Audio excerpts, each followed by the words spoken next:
Hi, welcome to Vijay's info. இன்னைக்கு நம்ம மாங்காய் தொக்கு சூப்பராக இருக்கும். இது நல்லா ஈஸியாக செஞ்சிடலாம். கட் பண்ணாமல் நல்லா திருப்பி போட்டு ஒரு 10-15 நாள் இருக்காங்க. கொஞ்சம் கொஞ்சமாக நமக்கு வேண்டிய டைமில் செஞ்சுக்கிற மாதிரி இந்த சீசன் டைமில் இப்போ இதை மாங்காய் தொக்கு செஞ்சுக்குவோம். ஒரு 15 நாளைக்கு கூட நல்லாயிருக்கும். நம்ம நிறைய வேணும்னா நிறைய செஞ்சுக்கலாம். நான் ஒரு 10-15 நாளைக்கு வர மாதிரி மட்டும்தான் கொஞ்சம் கொஞ்சமாக செய்ய போகிறேன். இந்த மாங்காய் சீசன் முடிகிற வரையில் 2 மாங்காய் எடுத்து வச்சுருக்கேன். கொஞ்சமாக பெருங்காயத்தூள், ஒரு 1/4 ஸ்பூன் பெருங்காயத்தூள், 1 ஸ்பூன் வெந்தயம், 1 ஸ்பூன் கடுகு, ஒரு 8 வரமிளகாய், கல்லுப்பு, நமக்கு தேவைக்கு தகுந்த மாதிரி கல்லுப்பு எடுத்துக்கலாம். இது எல்லாத்தையும் நம்ம வெறும் வானிலையில் போட்டு மிளகாய் வத்தல், உப்பு, வெந்தயம், கடுகு எல்லாத்தையும் நம்ம வெறும் வானிலையில் போட்டு இப்போ வறுத்து எடுத்துக்கலாம். இப்போ ஆயிலெலாம் விடாமல் வெறும் வானிலையில் போட்டு நம்ம வறுத்து எடுத்துக்கலாம். நல்லா கடாய் சிம்மில் வச்சு வறுத்துக்குவோம்.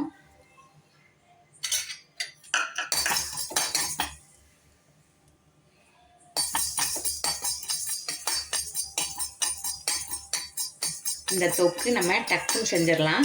நமக்கு தேவையான டைமில் இந்த சீசன் டைமில் 2 போட்டால் கூட ஒரு 10-15 நாளைக்கு வரும். நம்ம கணிசமாக வேணும்னா நிறைய போட்டு செஞ்சுக்கலாம். நான் கொஞ்சம் கொஞ்சமாக தான் செய்ய போகிறேன். இப்போ எப்படி 3 மாதத்துக்கு சீசன் இருக்கும், அதனால் நான் கொஞ்சம் கொஞ்சமாக செய்ய போகிறேன். லாஸ்ட்டு சீசன் முடிகிற டைமில் ஒரு 1 கிலோ 2 கிலோ போட்டு செஞ்சுக்கலாம். அதனால் நான் இப்போ கொஞ்சமாக செய்கிறேன். நல்லா சிம்மில் வச்சு இந்த பொரிஞ்சிருச்சு பாருங்கள். நல்லா சவுண்டு கேட்குறது. அந்த பொரியிற டைமில் நம்ம எடுத்துடலாம். ரொம்ப கருக வச்சிடாமல் நல்லா பொரிஞ்ச உடனே எடுத்துடலாம். இப்போ அதே மாதிரி வெந்தயத்தை நல்லா சிம்மில் வச்சு நல்லா வாசம் வர வர பொரிச்சு எடுத்துக்குவோம்.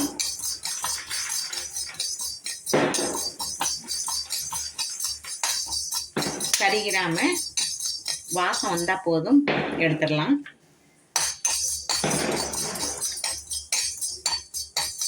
நல்லா ப்ரௌனிஷாக வந்துட்டு பாருங்கள், போதும், எடுத்துடலாம். அதே கடாயில் இந்த மிளகாய் வத்தலும் உப்பையும் சேர்த்து நம்ம வறுத்து எடுத்துடலாம். உப்பு இது கூட போட்டோம்னா தான் நமக்கு இந்த மிளகாய் வத்தல் அந்த கமரல் வராமல் இருக்கும். அதனால் நம்ம இந்த மிளகாய் வத்தல் கூட சேர்த்து உப்பை போட்டுடலாம். நல்லா சிம்மில் வச்சுக்குவோம், கமரல் வந்துடும். அதனால் நம்ம சிம்மில் வச்சுக்கலாம். 2 மாங்காய் தான், அதனால் ஒரு 10 மிளகாய் வத்தல் தான் எடுத்திருக்கேன், போதும்.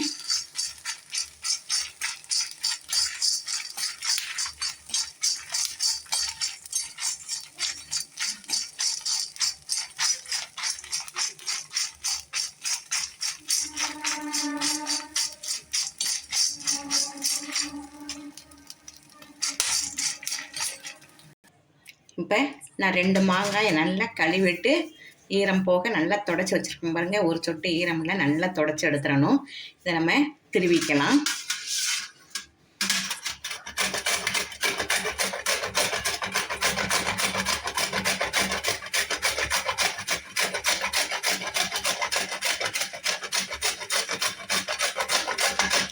பாருங்கள், நல்லா பொடியாக அப்படி திருவிடலாம்.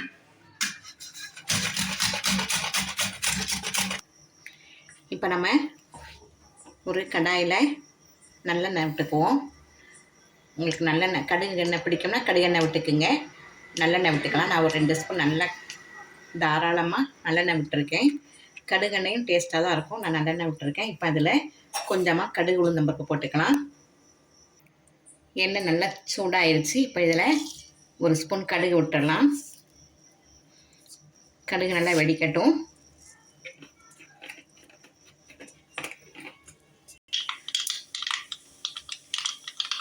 நல்லா கடுகு வெடிச்சிருச்சு. இதில் கொஞ்சம் கருவேப்பிலை போட்டுக்கலாம்.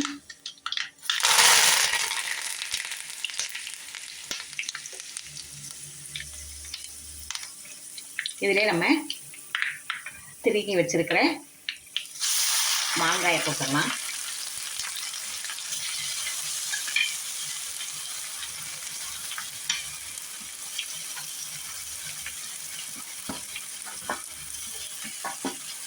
மாங்காய் ஊறுகாய் செய்கிறத விட இந்த மாங்காய் தொக்கு செய்கிறது ரொம்ப சுலபமாகவும் இருக்கும், டேஸ்ட்டும் நல்லாயிருக்கும்.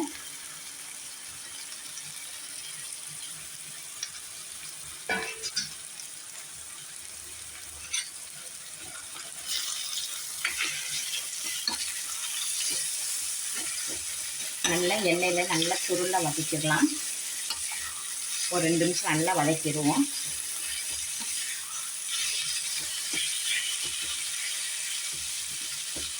நல்லா பாருங்கள், ஈரப்பதம்லாம் நல்லா வற்றி போகிற மாதிரி நல்லா சுண்டை வதக்கணும். இன்னும் ஒரு 2 நிமிஷம் நல்லா வதக்க தான் செய்யணும். அதுக்கப்புறம் நம்ம கொஞ்சம் மஞ்சத்தூள் போட்டுடலாம்.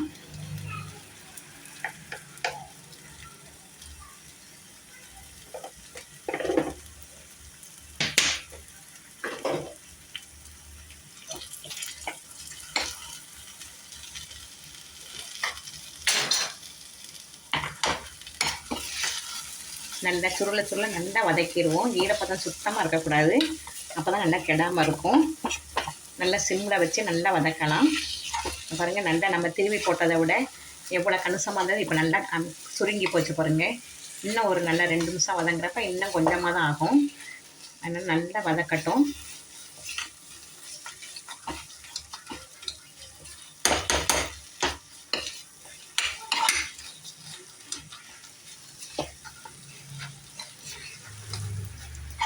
இதனால் சாதத்துக்கு, சப்பாத்திக்கு, தயிர் சாதம், சாம்பார் சாதம் எல்லாத்துக்கும் நல்லா சூப்பராக சைட் டிஷ் இருக்கும். இதை செஞ்சு வச்சுக்கிட்டு ஒரு நல்ல ஆறின பிறகு ஒரு கண்ணாடி ஜாரில் போட்டு வச்சுக்கிட்டிங்கன்னா ஒரு 10-15 நாள் கெடாது. கொஞ்சம் கொஞ்சமாகவே செஞ்சுக்கலாம். நம்ம சின்ன ஃபேமிலியாக இருந்தால் கொஞ்சம் கொஞ்சமாக செஞ்சுக்கலாம். ரொம்ப போட்டு செஞ்சு அதை பாதுகாத்துட்டு இருக்க முடியாது. கொஞ்சம் கொஞ்சமாக செஞ்சுக்குவோம்.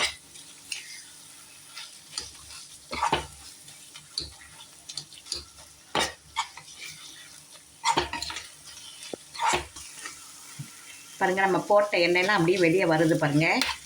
இந்த ஸ்டேஜ் போதும் நமக்கு. இந்த சைட்லலாம் எண்ணெய் வருது பாருங்கள். அது நல்லா வதங்கிருச்சுன்னு அர்த்தம்.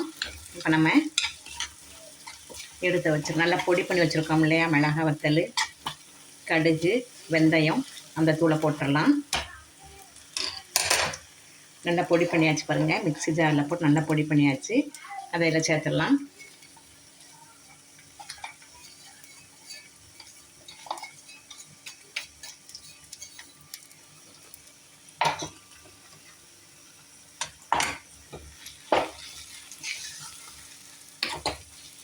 கேசரி மிளகான்னா கொஞ்சம் கலர் இருக்கும். நான் சாதா மிளகாத்தூள் தான் போட்டிருக்கேன். மிளகாய் வத்தல் தான். கேசரி மிளகானா கொஞ்சம் கலர்ஃபுல்லாக இருக்கும்.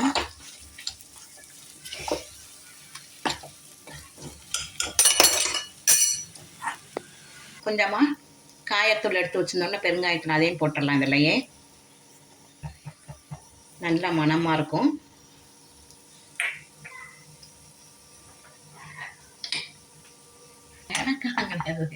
சூப்பரான தொக்கு ரெடி ஆயிடுச்சு பாருங்கள். இப்போ நம்ம கடைசியில் கொஞ்சமாக நாட்டு சக்கரை கலந்துக்கலாம்.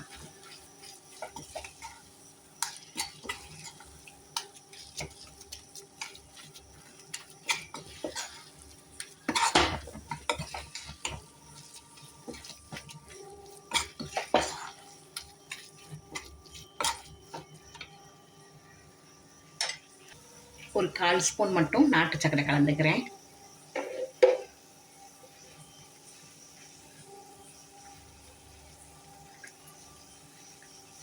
கொஞ்சமாக எண்ணெய் விட்டுக்கலாம். நல்லா கொஞ்சம் மேலே மிதங்குற மாதிரி எண்ணெய் விட்டுக்கலாம். எண்ணெய் கொஞ்சம் தாராளமாக விட்டோம்னா நம்ம 10-15 நாள் கெடுறதுக்கு சான்ஸே இல்லை. அதனால் கொஞ்சம் ஆயில் கொஞ்சம் ஜாஸ்தியாக தான் ஊற்றணும்.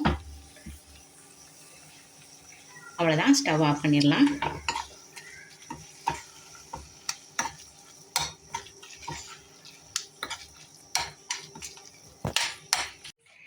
நல்லா இந்த தொக்கு பாருங்கள், நல்லா ஆறிடுச்சு. நல்லா ஆறின பிறகு தான் நம்ம ஏதோ ஒரு கண்டெய்னர் எடுத்து போடணும்.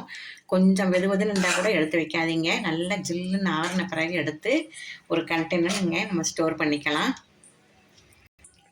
நல்ல அசத்தலான ஒரு மாங்காய் தொக்கு ரெடி ஆகிடுச்சு பாருங்கள். செம்ம டேஸ்ட்டாக இருக்கும். ரொம்ப அசத்தலாக இருக்கும். இது நல்லா செய்கிறது ரொம்ப சுலபந்தான். கொஞ்சம் கொஞ்சமாக செய்யுங்க, நிறைய செய்ய வேண்டாம். இந்த நம்ம எப்போ சீசன் முடியுதோ, எப்படியும் ஒரு ஏப்ரல் மேல தான் சீசன் முடியும். அந்த டைமில் நம்ம கொஞ்சம் அதிகமாக வாங்கி கூட ஊறுகாய் மாதிரி போட்டுக்கலாம். இந்த தொக்கு நம்ம கொஞ்சம் கொஞ்சமாக செய்வோம். இதில் நிறைய 100 மில்லிக்கு மேலே எண்ணெய் விட்டுருக்கோம். அதனால் இது சீக்கிரத்தில் கெடாது. ஒரு 10-15 நாளைக்கு மேலே நல்லா யூஸ் ஆகும். இது செஞ்சு உங்கள் வீட்டில் செஞ்சு அசத்துங்க. இந்த ரெசிபி உங்களுக்கு பிடிச்சிருக்கும். பிடிச்சிருந்தால் லைக் பண்ணுங்கள், ஷேர் பண்ணுங்கள், சப்ஸ்கிரைப் பண்ணுங்கள், பெல் ஐக்கானை தட்டி விடுங்க. மற்றும் ஒரு நல்ல ரெசிபியில் உங்களை சந்திக்கிறேன். பாய்.